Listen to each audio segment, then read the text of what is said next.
Hello बच्चों, कैसे हैं आप सब। आशा करती हूँ कि आप स्वस्थ होंगे, मस्त होंगे और अपनी पढ़ाई में व्यस्त होंगे। आपकी इसी पढ़ाई को आगे बढ़ाते हुए आज हम पढ़ने जा रहे हैं एक नया पाठ, एक नया अध्याय, जिसका शीर्षक है नीति के दोहे।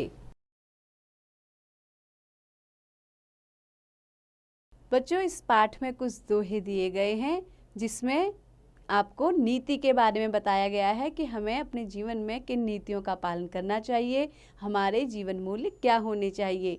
तो आइए इस पाठ को शुरू करते हैं। आप लोग भी इन दोहों को याद कीजिए, पढ़िए और इनका अर्थ ध्यान से सुनिए।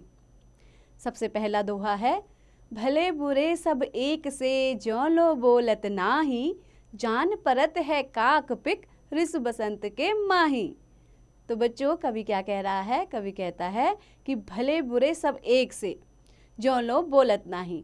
जब तक लोग बोलते नहीं हैं तब तक भला बुरा सब एक जैसा लगता है। आप पहचान नहीं सकते कि इस दुनिया में, संसार में कौन व्यक्ति भला है और कौन बुरा है।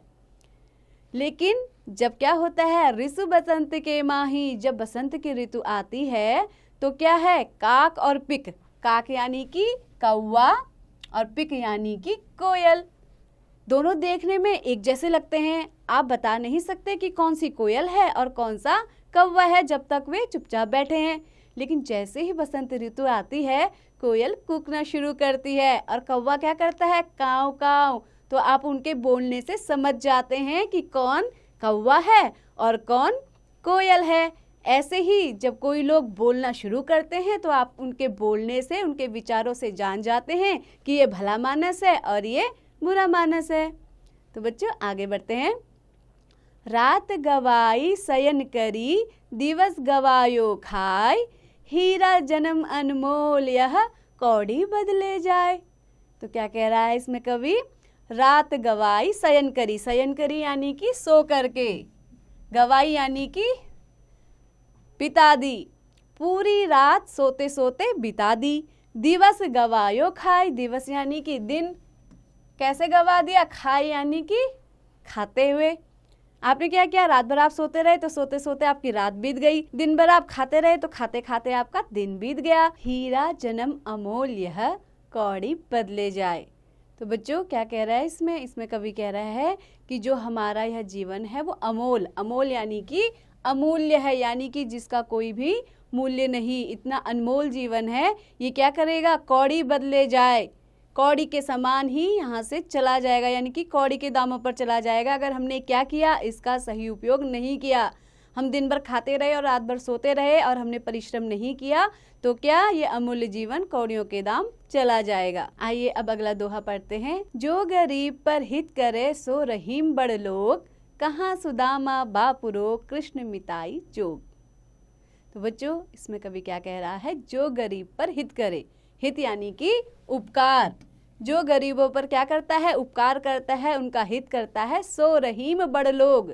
तो रहीमदास जी कहते हैं कि ऐसे लोग बहुत ही बड़े और महान लोग होते हैं।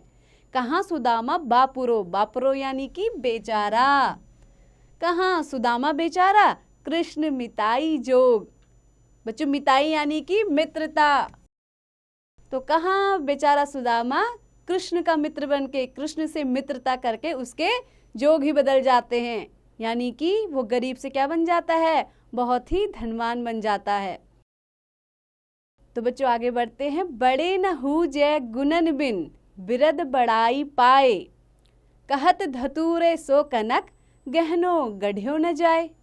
तो क्या कह रहा है कवि, बड़े न हूजे गुणन बिन, गुणन यानी कि गुणों के बिना, हूजे मतलब कहलाते हैं, बड़े न हूजे गुणन बिन, बिना गुणों के कोई भी बड़ा नहीं कहलाता है। बिरद बड़ाई पाए, ना ही वो बड़ाई यानी कि यश प्राप्त कर सकता है।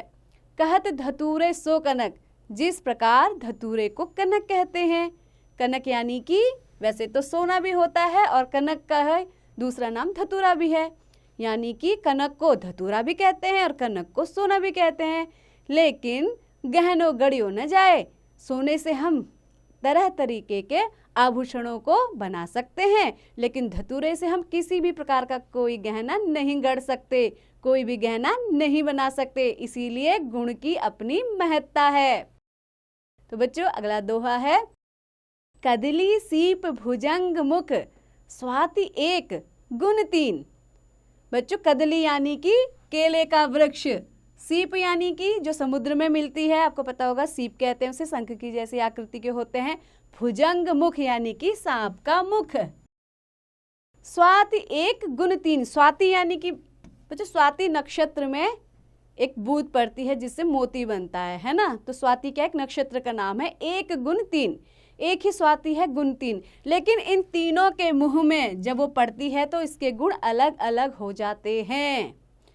जब स्वाति की बूंद, स्वाति नक्षत्र में जो बूंद है वो कदली पर पड़ती है, सीप पर पड़ती है या भुजंग के मुख पर पड़ती है, तो वो तो एक ही चीज़ है, लेकिन क्या है तीनों अलग अलग प्रकृति के होने के कारण उसके गुण भी अलग अलग तीन प्रकार के हो जाते हैं। जैसी संगति बैठिए तैसो ही फल दीन, और आप जिसकी संगति में बैठते हैं वैसा ही आपको फल मिलता है।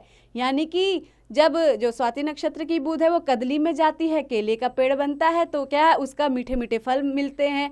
जब वो सीप में जाती है तो मोती बन जाता है, लेकिन भुजंग के मुख में जाती है तो कैसा, भुजंग के मुख से क्या निकलता है, जहर निकलता है। तो जैसी संगति आप करेंगे आपको वैसा ही फल मिलेगा। तो बच्चों आगे बढ़ते हैं। आवत ही हर से नहीं नयनन नहीं स्नेह, तुलसी तहाँ न जाइए कंचन बरसे में। आवत ही हर से नहीं, आवत यानी कि आने से, हर से मतलब खुश होना। आवत ही हर से नहीं, जिसके आने से क्या है किसी भी प्रकार का हर्ष नहीं होता है, यानी कि खुशी नहीं होती है। नयनन नहीं स्नेह, और आंखों में स्नेह नहीं होता है। तुलसी तहाँ न जाइए, तो तुलसीदास जी कहते हैं कि हमें ऐसी जगह नहीं जाना चाहिए जहाँ जाने से लोगों को खुशी ना मिले और उनके आंखों में हमारे लिए प्रेम ना हो। कंचन बरसे मेह, कंचन यानी कि क्या है, अगर वहाँ सोना भी बरस रहा हो तो क्या समझना चाहिए, कंचन बरसे मेह। मेह यानी कि यहाँ पे क्या है, बादल, यानी कि क्या है, बादलों से अगर सोना भी बरस रहा हो तो तुलसीदास जी कहते हैं कि ऐसी जगह हमें कभी नहीं जाना चाहिए, क्योंकि वहां जा करके क्या होगा, हमारा अपमान ही होगा। तो आइए आगे बढ़ते हैं। विद्या धन उद्यम बिना कहो जुपावे कौन, बिना डुलाए ना मिले जो पंखा की पौन। तो क्या कह रहा है, विद्या धन उद्यम बिना, उद्यम मतलब होता है कार्य या काज। अगर हमें विद्या धन की प्राप्ति करनी है तो उसके लिए हमें उद्यम यानी कि मेहनत करनी होगी। कहो जुपावे कौन, बिना मेहनत करे विद्या के धन को प्राप्त नहीं किया जा सकता है। बिना डुलाए ना मिले जो पंखा की पौन, जैसे क्या है, बिना पंखा की, पौन यानी कि जो उसके क्या होती है, पंखों की जो छतरी होती है जो घूमती है, वो हमें क्या देती है, हवा देती है, लेकिन तभी दे पाएगी जब वो क्या होती है, हिलती है। अगर बिना डुलाए पंखा हिल नहीं रहा है, हिल डुल नहीं रहा है, तो क्या हमें उसकी हवा मिल सकती है, बिल्कुल भी नहीं। इसी प्रकार बिना परिश्रम करे क्या हम विद्या रूपी धन को प्राप्त कर सकते हैं, बिल्कुल भी नहीं। तो बच्चों क्या आपको ये दोहे अच्छे से समझ में आए, आशा करती हूँ आपको अच्छे से समझ में आ गए होंगे। तो इसी तरह पढ़ते रहिए, आगे बढ़ते रहिए, और हाँ इनका बार बार अभ्यास जरूर कीजिए।